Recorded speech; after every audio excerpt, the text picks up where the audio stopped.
G'day guys, so I just wanted to do a quick video on some of the navigational apps that we use. We've been getting a lot of questions about this one and what we're actually using to map out our trip, save our points of interest and all that sort of stuff. The three main ones that we use are FEMA Maps. That's more for the sort of off-road stuff that I like to use that one for. Wiki Camps, which is our absolute bible to find all the caravan parks and free camp spots. And then Fuel Maps, that's a really good one. You can go onto that one. Actually, I'll show you them all. All right, so we'll start with Wiki Camps with what we do with this one here. That's loaded up nice and quick. So that's where we are right now at home. This is our trip that I've got saved. So this is what's called a trip planner. This is the trip that we got to do before everything got closed down and we came back home. So we did a bit of touring around Victoria, and then obviously along the Great Ocean Road up to Adelaide. Now, one of the best things about this, I'll just go back to where we are, what they're really good for. To say you're in Ballarat, which we are now, and you had no idea what was around you, I'll just exit that trip planner for a moment. Just let that load. You can go on there and you can sort of find free camp spots, or you can find caravan parks that are close to you. So just by using these pins, you can see there's a caravan park here, so I'll just click on that just to show you how it works. Shady Acres Caravan Park. So if you wanted more information, you can go into that one there. You can click on that.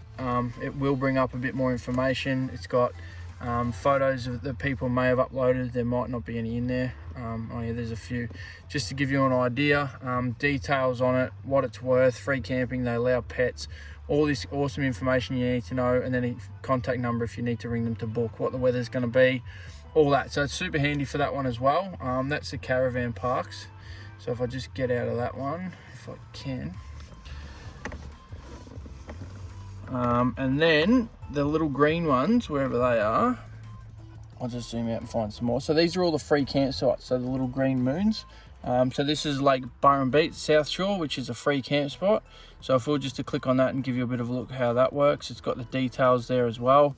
It is free, it's allowed pets, there's amenities there, fishing, all these different bits and pieces that you can look as well. And other travellers upload photos just to give you a bit of a look and an insight to what you can expect, what's it like, whether or not you need four-wheel driving to get in.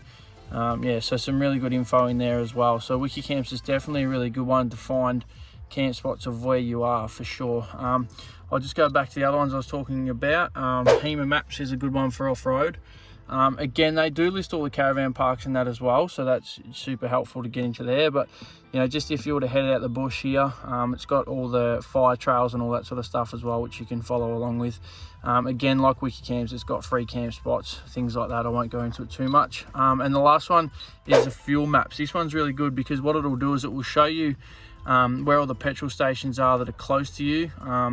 It does have distance to where they are. So if if you say you've got 300 k's left of traveling to do, and you need a fuel stop before then, this will actually show you, how far away these petrol stations are, and it does have their prices.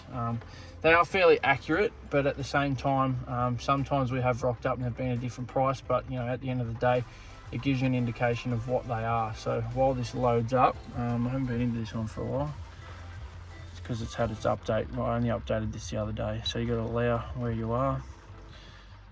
We'll just zoom in here, and I'll just zoom out just to give you a quick look. So there's all the petrol stations around where we are.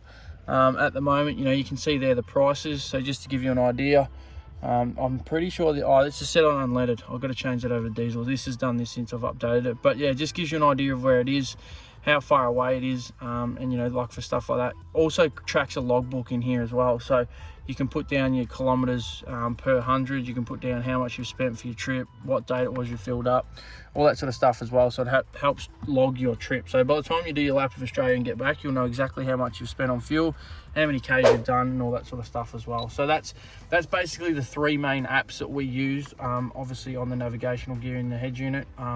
Super awesome to get this all-in-one head unit, because a lot of people are trying to deal with iPads, HEMAs on the dash, phone navigation, whatever. So that's the reason why we bought this head unit, so it was all in there.